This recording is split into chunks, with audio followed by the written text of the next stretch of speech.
Oke, kita lanjut lagi ke uji selanjutnya, yaitu uji analisis regresi linear berganda.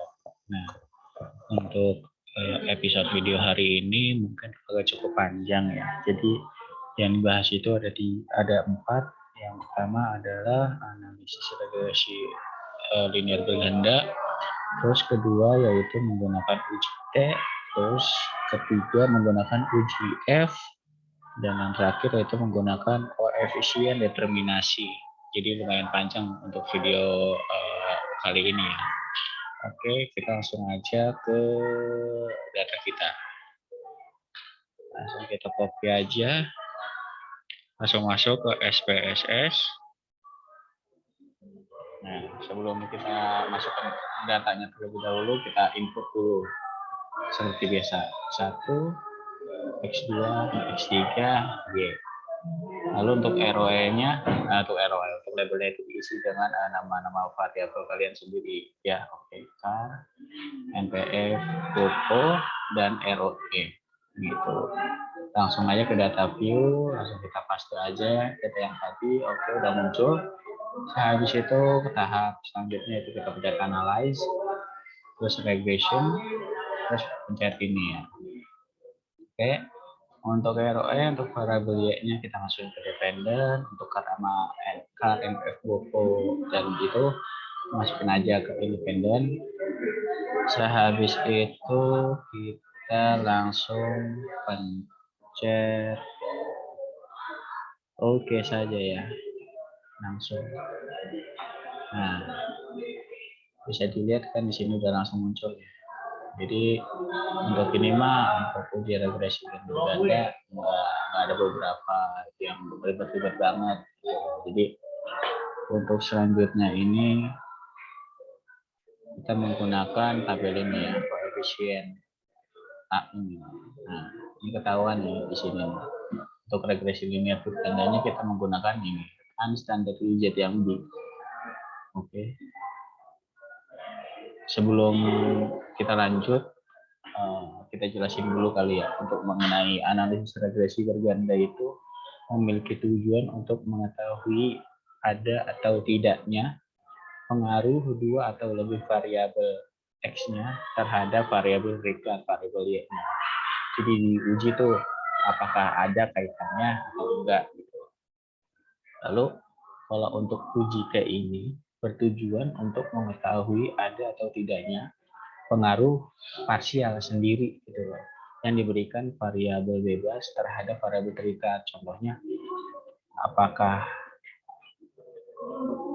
ada pengaruh antara car terhadap ROE gitu. Jadi ini masih sendiri-sendiri. Nah, lalu untuk uji F ini yang simultan yang berbareng-barengan memiliki tujuan untuk mengetahui ada atau tidaknya pengaruh secara simultan atau bersama-sama yang diberikan variabel bebas atau variabel X itu terhadap variabel terikat atau variabel Y. Lalu untuk yang step terakhir itu yaitu mengenai koefisien determinasi itu memiliki tujuan untuk mengetahui seberapa persen pengaruh yang diberikan antara variabel X secara simultan terhadap variabel Y. Jadi koefisien determinasi ini ketahuan nih seberapa persennya kita memiliki pengaruh terhadap variabel Y gitu. Oke. Kita mulai dari analisis regresinya dulu aja ya. Kita bagi dua. Oke, langsung aja. Nah, nih. Kan sama nih teman-teman nih, 26648, 0,62. Kita langsung aja ini kan ke analisis regresi linear berganda. Kalau saya menggunakan rumus seperti ini, jadi untuk A-nya ini, yang pertama ini adalah ROE gitu. Jadi variabel Y-nya itu 2. Terus ini kan variabel X pertama ini 0,602, lalu variabel kedua dimasukkan 17,361. Kalau saya menggunakan harusnya ini tambah karena dia jadinya min 3,277 ditambah koefisien. Jadi untuk interpretasinya itu menyatakan bahwa persamaan menyimpulkan bahwa nilai konstanta bernilai positif sebesar 266,428%. Yang menunjukkan bahwa return on asset ini memiliki nilai sebesar 266,2428%. Jadi apabila independen ini tidak mengalami perubahan, apabila ROE-nya berubah, maka berubah juga hasilnya. Oke, itu untuk yang pertama ya, untuk konstannya, untuk konstanta nilainya. Lalu untuk CAR-nya nih, untuk X, harusnya ini X1 nih, tipe nih.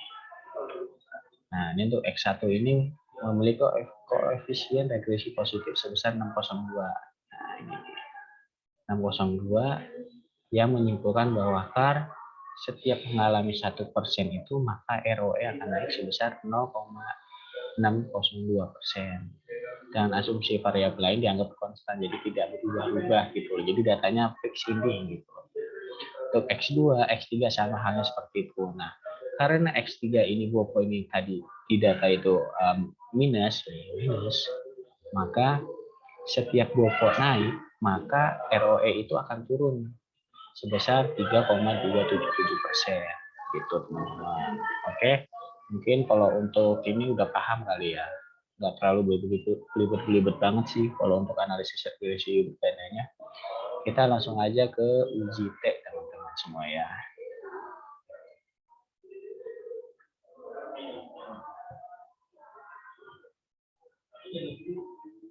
Oke, untuk uji T ini menggunakan variabel yang sama juga, yang di koefisien A ini, nih, uji T nih, dan signifikansinya yang digunakan. Jadi sebelum masuk ke sini, dijelaskan dulu mengenai dasar pengambilan keputusannya. Jadi di dalam uji T ini ada dasar pengambilan keputusan. Yang pertama yaitu jika nilai signifikansinya lebih kecil daripada 0,05 atau T hitung lebih besar dari T tabel, maka terdapat pengaruh variabel X terhadap variabel Y. Oke. Lalu yang kedua, jika nilai signifikansinya lebih besar daripada 0,05 atau T hitung lebih kecil daripada T tabel, maka tidak terdapat pengaruh variabel X dengan variabel Y. Begitu loh. Lalu untuk rumusnya seperti ini teman-teman nih. Untuk rumusnya di sini aja lah. Kita tulis ya. Untuk uji T-nya, T tabel, kok gede. T tabel sama dengan T A per 2 tanda petik bawah N kurang K kurang 1 sama dengan T per kurung. Nah, A ini kan udah dijelaskan. Ketentuan A ini adalah 0,5 teman-teman. Jadi 0,5 dibagi dengan 2 yaitu 0,025. 0,025. Oke. Lalu tanda petik bawah. Nah, untuk N ini mungkin perjelas ya. Nah, untuk N ini adalah data jumlah anak-anak kamu. Kok anak-anak sih? Jumlah dari data teman-teman semua. Jadi kan saya datanya cuma ada 12 ya. Jadi data saya cuma ada 12. K ini apa? K ini adalah jumlah, bukan jumlah, maksudnya X kalian tuh berapa gitu. Kalau saya kan variabel X-nya itu cuma 3. Jadi 12 dikurang 3 sama dengan 9. 9 dikurang 1 sama dengan 8. Jadi 8. Oke, langsung kurung. Nah,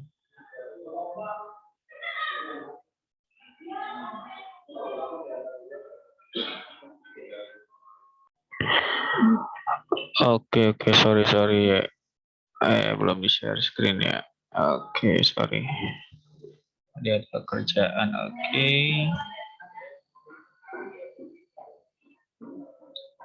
Nah, tadi kan udah nyampe sini ya.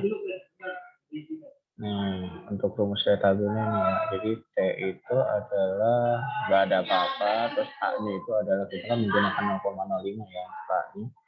Lalu dibagi 2, 0,05 dibagi 2 sama dengan 0,025. Lalu N ini adalah total data sampean berapa? Kalau saya itu adalah 12 gitu loh. Lalu untuk K ini adalah beberapa variabel. Kalau saya 3, jadi 12 kurang 3 yaitu 8. 8 dikurang 1 yaitu adalah 9 kurang 1 maksudnya yaitu 8. Jadi 0,25 T 0,25 sini ya. Ini T 0,025 disesuaikan. Lalu di baris ke-8. Nah, untuk di baris 8. Nah, ini dia. Jadi hasilnya itu adalah 2,306. Oke, nah udah ketemu nih teh hitungnya berapa. Oke, teh hitung, teh tabelnya berapa. Ini teh tabel. Nah, kalau teh hitung itu yang ada di sini. Nah, ini baru teh hitungnya nih. Gitu. Ngerti nggak nih? Aku dulu yang ngerti sih, tadi nggak ulang-ulang. Jadi, untuk contohnya itu yang pertama yaitu pengaruh K terhadap return on asset. Jadi, dari hasil penelitian K memiliki nilai min T tabel kurang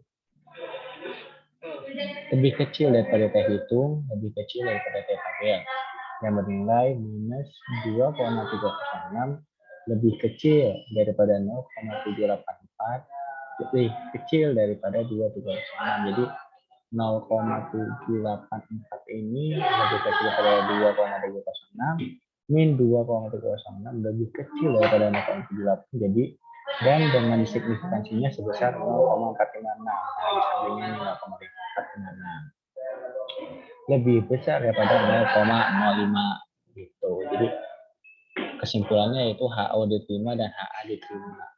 HO diterima maka HA ditolak, yang mengartikan bahwa tidak terdapat pengaruh K yang signifikan secara parsial terhadap ROE gitu. Nah, ini untuk contohnya. Oke, ini mungkin bisa dicatat aja ya untuk bisa seperti ini. Siap. Nah, untuk selanjutnya juga sama aja kayak gitu caranya. Jadi ditentuin dulu tadi perhitungan tadi, dicari dulu T tabelnya berapa, T hitungnya sudah tersedia di sini. Tinggal dilihat aja. Untuk signifikansinya di sampingnya begitu. Jadi dilihat dari ketentuan-ketentuannya. Oke, kita langsung aja ke UJF. UJF, ya ini UJF nih teman-teman.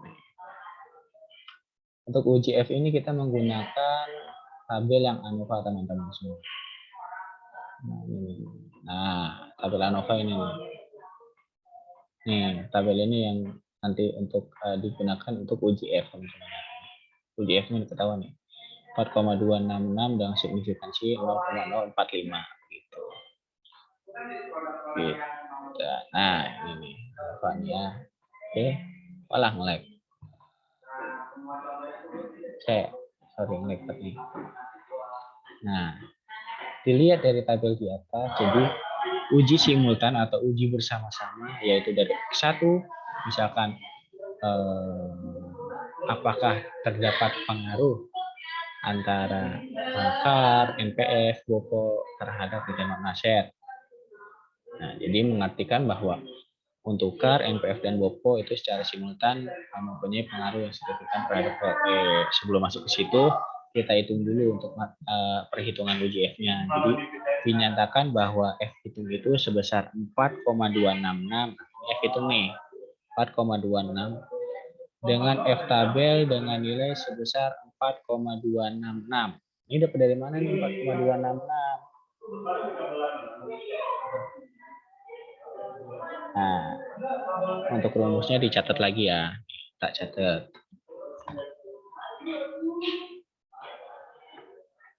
Oke, sama dengan F buka kurung K terus koma bawah N dikurang K tutup kurung sama dengan F. K-nya itu tadi saya jelaskan yaitu K itu adalah variabel, jumlah variabel itu adalah 3. Lalu untuk N-nya itu kan 12 dikurangin 3 sama dengan 9. Oke. Nah, ini 3,9. Jadi kita langsung aja ke tabel F itu maksimumnya. Nah, ini kan kita pakai probability-nya itu 0,05. Jadi kalau misalkan tidak menggunakan 0,5, kayak misalkan 0,1, 0,10, itu beda lagi pasti untuk distribusi F-nya. Jadi F tabelnya pasti beda gitu loh teman-teman. Oke, di sini kan nomor 3 nih, kolom nomor 3 dan 9. Oke, jadinya 3,86. Bisa dilihat. Jadi F tabelnya itu adalah 3,86 gitu loh. Jadi untuk F tabel udah ketemu, untuk nilainya itu yaitu 4,266 lebih besar daripada 3,86 dan dengan nilai signifikansi sebesar 0,045 lebih kecil daripada 0,05. Oke, jadi 4,266 ini lebih besar nih daripada 3,86. Nah, untuk signifikansinya itu 0,045 lebih kecil daripada 0,5. Jadi mengartikan bahwa HO ditolak dan HA diterima. Jadi variabel KAR NPF BOPO secara simultan mempunyai pengaruh yang signifikan terhadap kegiatan basket gitu. Nah, ini untuk uji F-nya ya. Jadi uji simultannya gitu teman-teman. Oke. Ya. Astagfirullah nge-lag laptopnya. Dibantu bang, laptopnya bang. Ntar beli MacBook aja. Jual diri. Twitter banyak. Oke, kita lanjut ke koefisien determinasi ya teman-teman semua. Nah, untuk koefisien determinasi ini kita menggunakan model Semarin ini. Nah, ini loh. Ini model Semarin ini. Oke, kita masukin aja, kita langsung masuk aja ke koefisien determinasinya. Bisa dilihat dari tabel yang di Word aja ya. Ini kan sama aja sebenarnya. Oke, lihat aja di tabel Word-nya ini. Untuk tabel di atas bisa diketahui bahwa nilai R square-nya itu 0,471 nih. Teman-teman nih. Adjust step R square 0,471 yang mengartikan bahwa pengaruh variabel K, NPF, BOPO secara simultan atau bersamaan terhadap variabel ROE adalah sebesar 47,1%. Gitu. Jadi memiliki pengaruh secara simultan sebesar 47,1. Nah, kalau misalkan yang tadi yang uji F itu kan cuman dia bilang mempunyai pengaruh nih, tapi nggak tahu nih seberapa persen. Nah, kalau kita menggunakan koefisien determinasi, jadi ketahuan yang berpengaruh itu sebesar 47,1%. Gitu. Udah dia kelar. Tinggal nanti kalau ini udah kelar, tinggal bikin aja pembahasan hasil. Udah, terus bab 5. Kelar dah. Langsung sidang dah lu pada. Gitu. Oke. Mungkin cukup sekian video hari ini. Sorry kalau misalkan berisik ya, soalnya ini recording di kantor. Oke, thank you.